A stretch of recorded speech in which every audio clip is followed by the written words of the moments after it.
Je m'appelle Clara. Pour les résidents les plus récents, j'étais simplement l'infirmière-chef, celle qui semblait être née dans la pénombre aseptisée d'une unité de soins intensifs.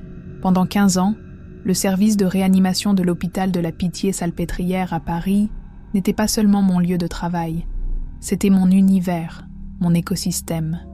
Un monde régi par la cadence électronique des moniteurs cardiaques, par le verdict sans appel d'une gazométrie artérielle et par cette danse chaotique mais immensément précise qu'est la tentative de sauver une vie du gouffre.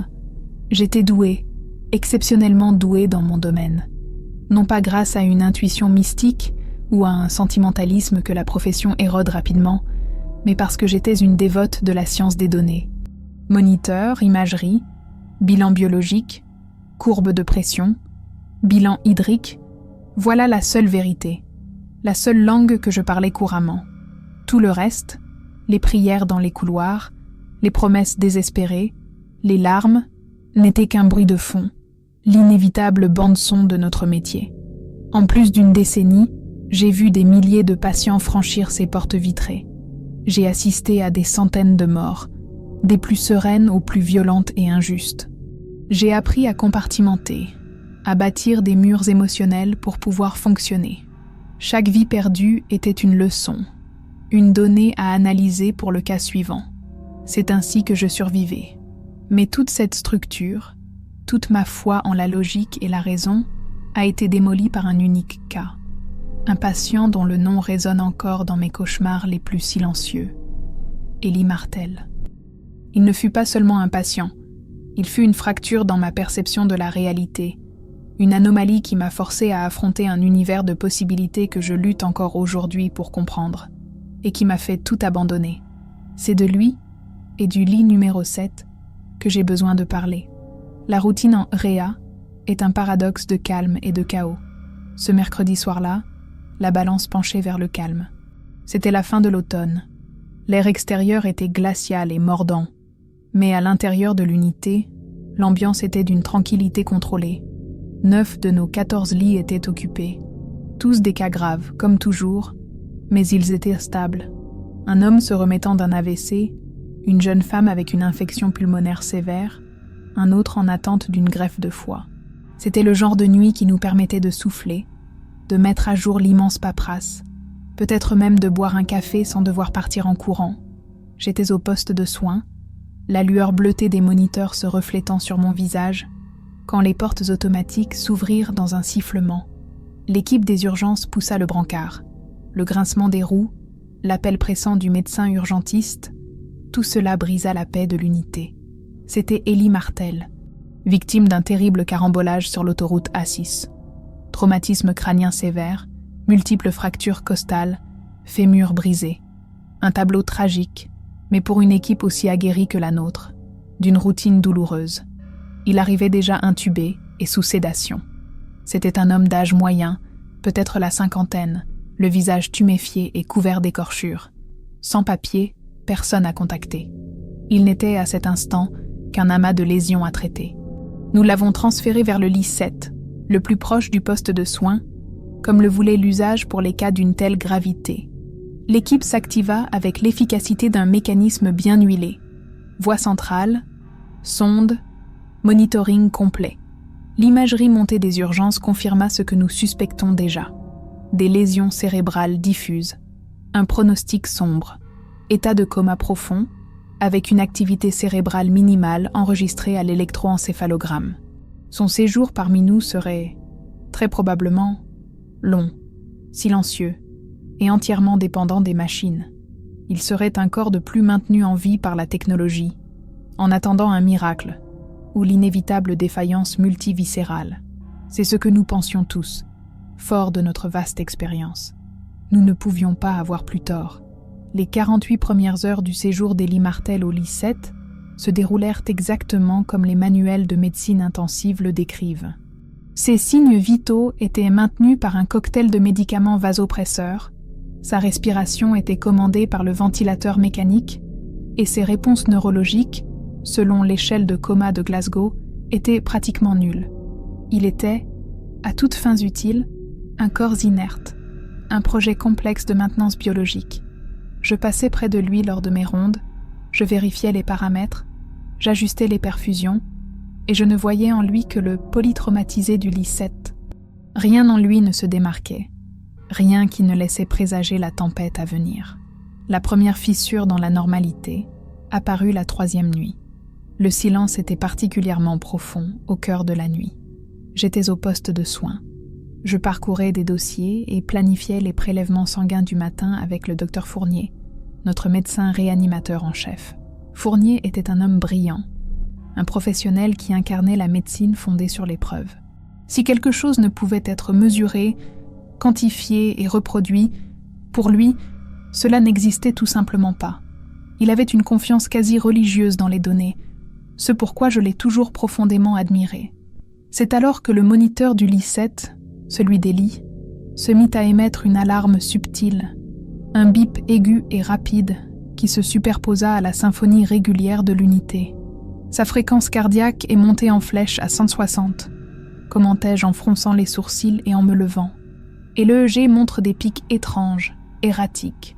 Fournier ne leva même pas les yeux de sa tablette. Probablement une réponse du système nerveux autonome. Un pic de douleur non perçu. Un spasme musculaire interne. Vérifie sa médication, Clara. Si l'analgésie est au maximum, on peut augmenter un peu la sédation. C'est courant dans les traumas crâniens. Sa réponse était logique, tirée des livres. Je me rendis au chevet des lits. Il était immobile, comme toujours, sa poitrine se soulevant au rythme imposé par le ventilateur. Je regardais le moniteur au-dessus de sa tête. La fréquence cardiaque indiquait 162, la pression artérielle grimpait, et le tracé de l'électroencéphalogramme ressemblait à une scie sauteuse. Cela dura exactement 90 secondes. Puis, aussi soudainement que ça avait commencé, tout revint à la normale. La fréquence chuta à 80, la pression se stabilisa, l'EEG retourna à sa ligne de base quasi plate. Je notais l'événement dans le dossier comme un épisode d'instabilité neurovégétative. J'ajustais la perfusion de sédatifs selon ses instructions et je continuais ma ronde. 10 minutes plus tard, le son qu'aucun soignant ne veut entendre déchira le silence de la nuit. L'alarme de l'arrêt cardiaque. Bip d'urgence. Lit 3. Nous avons tous couru. Le patient était monsieur Dubois, un homme de 68 ans, qui se remettait bien d'une chirurgie cardiaque complexe. Il était stable depuis des jours. Il avait même parlé à sa famille sur la tablette plus tôt dans la soirée. Maintenant, son cœur s'était simplement arrêté. Nous avons suivi tout le protocole, le massage cardiaque, les drogues, la défibrillation. Nous nous sommes battus pendant 40 minutes, mais nous n'avons pas pu le ramener. Le décès fut déclaré à 01h25 du matin. La nuit suivante, la sensation de déjà-vu fut si intense qu'elle m'en donna la nausée. Vers 2h30 du matin, de nouveau la même mélodie dissonante provenant du lit 7. Les moniteurs des lits Martel s'affolèrent. Cette fois, le docteur Fournier m'accompagna dans la chambre. Nous restâmes là tous les deux, côte à côte, à observer les chiffres anormaux. C'est juste de l'instabilité neurologique. Son cerveau est irrémédiablement endommagé, Clara. Ces décharges électriques chaotiques sont prévisibles, dit-il, avec son scepticisme habituel, comme pour me rassurer avec la logique. Ça ne signifie rien. L'épisode dura le même temps, près d'1 minute et demie, puis cessa. 15 minutes après, l'alarme d'arrêt cardiaque retentit de nouveau. Lit 2. Une femme de 45 ans, avec une pneumonie grave, mais qui répondait magnifiquement aux antibiotiques de dernière génération. Ses marqueurs inflammatoires étaient en chute libre. Nous prévoyions de l'extuber dans 2 jours. Elle subit une embolie pulmonaire massive et foudroyante. Nous n'avons eu le temps de rien. C'est là que j'ai commencé à sentir un frisson qui ne devait rien à la climatisation de l'hôpital. C'était un froid qui venait de l'intérieur, de la base de ma colonne vertébrale. 2 nuits, 2 épisodes identiques au lit 7, 2 morts inattendues chez des patients stables. Après l'agitation et la déclaration du second décès, j'ai pris le docteur Fournier à part. « Docteur, vous ne trouvez pas ça étrange ?» Ma voix était plus basse que je ne l'aurais voulu. Le patient du lit 7 a un pic sur ses moniteurs et, quelques minutes après, nous perdons un patient qui allait bien. Il me regarda par-dessus la monture de ses lunettes, Un regard qui mêlait fatigue et une légère impatience. « Clara, corrélation n'implique pas causalité. Tu le sais mieux que quiconque. Nous sommes dans une unité de soins intensifs. Les patients dans un état grave meurent. C'est la nature tragique de notre travail. Commencer à chercher des schémas dans des coïncidences est le premier pas vers la superstition. Et la superstition ne sauve pas de vie. Te focaliser là-dessus n'aidera personne.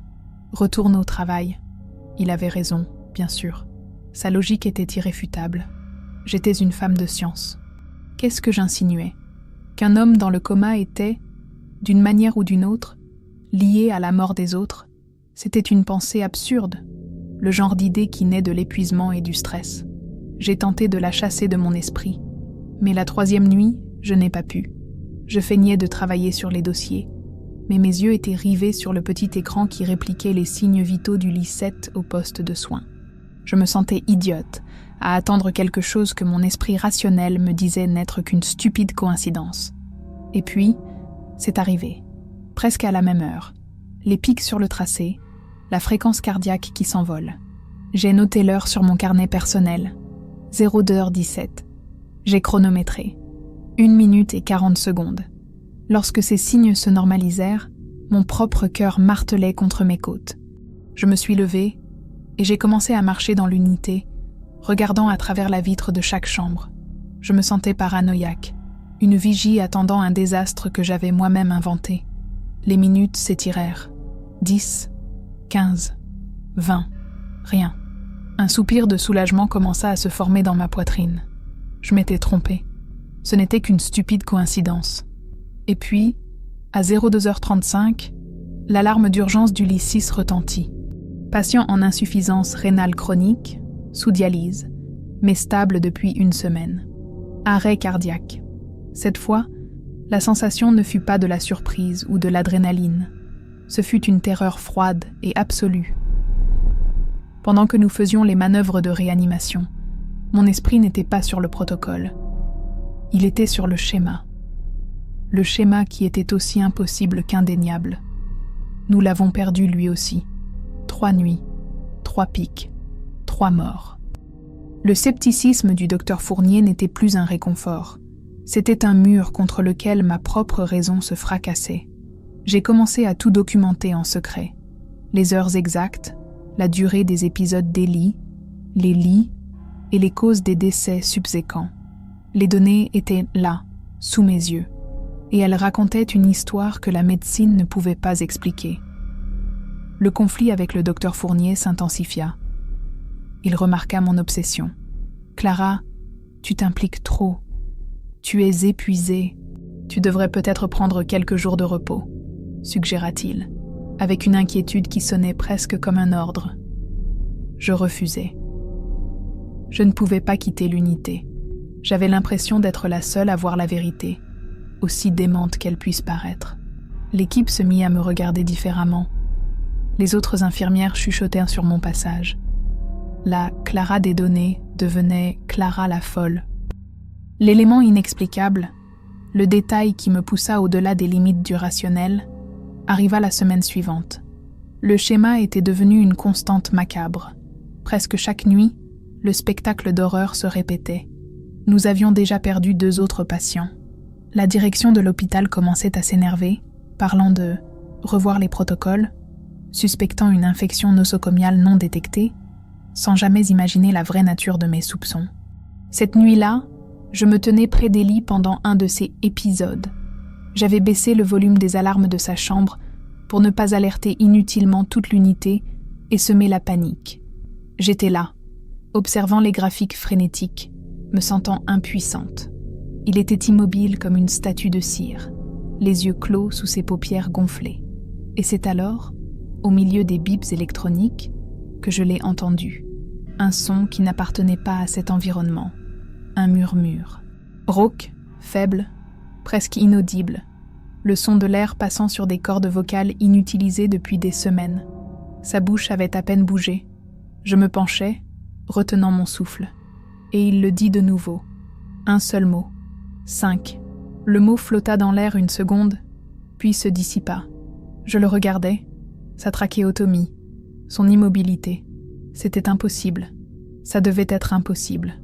Mais je l'avais entendu, avec une clarté qui me glaça le sang. 5.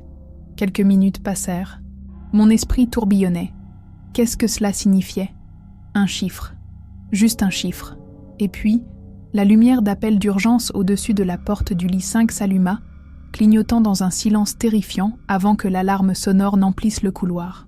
Lit 5. Le patient du lit 5 était un jeune homme, 19 ans, fils de l'un des plus grands mécènes de l'hôpital. Un nom important, une famille puissante. Il avait eu un accident de ski pendant les vacances, de multiples fractures, mais rien qui ne menaçât sa vie. Il était en réanimation plus par précaution et en raison du statut de sa famille que par réelle nécessité clinique. Ses paramètres étaient parfaits, l'image même de la stabilité. Sa sortie du service était prévue pour le lendemain matin. Il était le patient le plus sûr de toute l'unité. Le mot délit, 5, résonnait dans ma tête comme un coup de feu. Ce n'était plus un schéma, ni une corrélation. C'était une cible.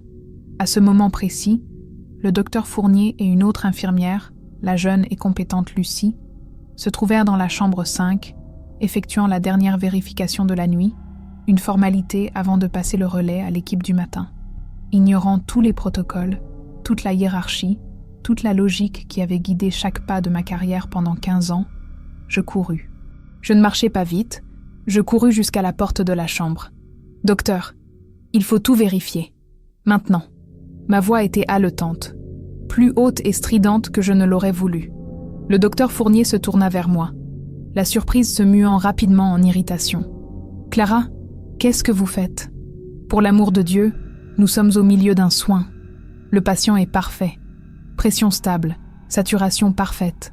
Sortez, s'il vous plaît. » Lucie me regardait comme si j'avais complètement perdu la tête, avec un mélange de pitié et de gêne. Mais le murmure d'Élie Martel était plus réel pour moi que les chiffres parfaits sur le moniteur. À cet instant, je ne fis pas confiance au moniteur. Je fis confiance au schéma inexplicable. Je fis confiance à la voix d'un homme dans le coma. La voix centrale, dis-je, me déplaçant brusquement vers le côté du lit, bousculant un guéridon au passage. Vérifier la connexion de la noradrénaline, la seringue électrique. « Clara, ça suffit! La sécurité !» hurla Fournier, le visage rouge de colère. Mais je n'attendis pas. Ma formation, mes années d'expérience me guidèrent. Mes yeux scannèrent les lignes intraveineuses, les tubulures de plastique transparent qui transportaient la vie et les médicaments au corps du jeune homme. Et là, je la vis. Une chose minuscule, presque imperceptible. Une petite bulle d'air, brillant sous la lumière crue de la réanimation. Elle se formait à la jonction entre la nouvelle seringue, que Lucie venait probablement de changer, et le prolongateur du cathéter. Elle se déplaçait lentement, insidieusement, à chaque pulsation du pouce-seringue, voyageant vers l'accès veineux central dans la poitrine du patient. Une erreur en changeant la seringue, un défaut de purge, quelque chose qui aurait pu passer inaperçu pendant des minutes, voire des heures, avec une perfusion lente. Une bulle d'air qui, en entrant dans la circulation centrale, provoquerait une embolie gazeuse massive. Ce serait fatal et apparaîtrait comme une complication soudaine et imprévisible. Arrêtez la perfusion, éteins la pompe, maintenant, hurlai-je, un ordre guttural qui fit sursauter Lucie. Ma main se projeta et, sans hésiter, je clampai la tubulure avec mes doigts. Au moment exact où la pompe fut éteinte avec un clic, le moniteur cardiaque du jeune homme, auparavant stable, se mit à biper frénétiquement. Le tracé de l'ECG devint chaotique, montrant une arythmie ventriculaire sévère. La bulle d'air était arrivée assez près pour causer une déstabilisation. Ce qui suivit furent les 5 minutes les plus tendues et silencieuses de toute ma carrière. Il n'y eut pas la course de l'arrêt cardiaque. Juste nous trois dans cette chambre. Fournier, le visage blême, administra le traitement d'urgence. Lucie, tremblante, purgea la ligne pour enlever l'air. Je restai là, les doigts crispés sur le plastique, le cœur battant dans ma gorge. Lentement, l'arythmie céda. Le rythme sinusal revint sur le moniteur. Le jeune patient, sous sédation, ne sut jamais à quel point il avait frôlé la mort. Le silence qui s'installa ensuite fut plus lourd que n'importe quelle alarme. Lucie pleurait doucement dans un coin.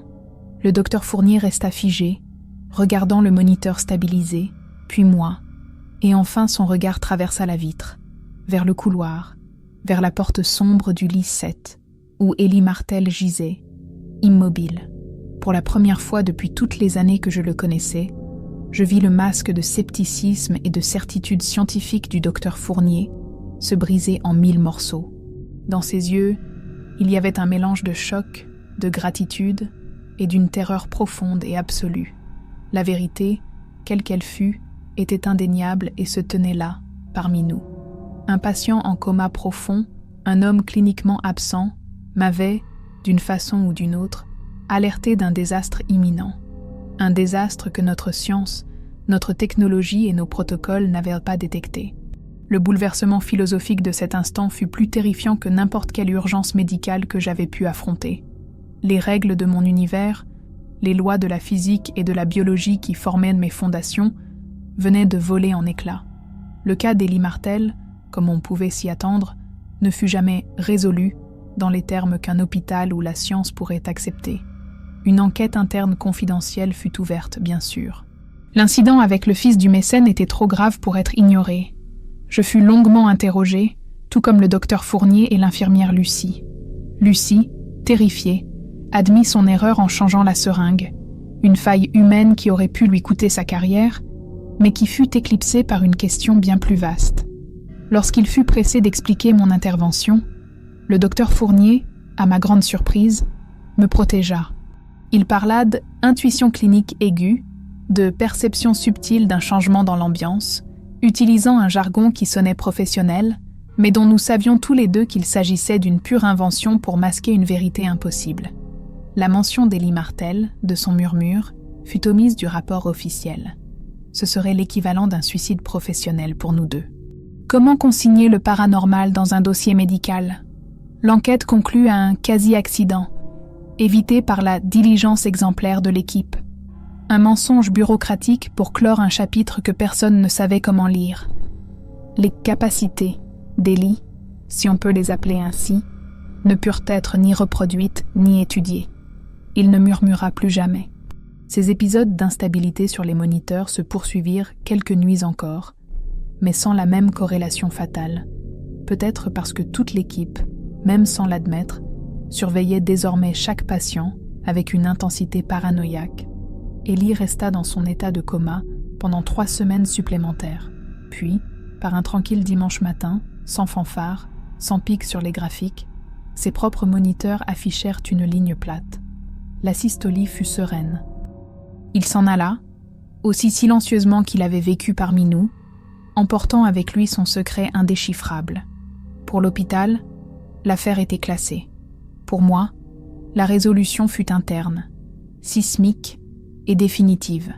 J'avais sauvé la vie de ce jeune homme, mais dans le processus, j'avais perdu quelque chose de bien plus fondamental, ma foi en la certitude.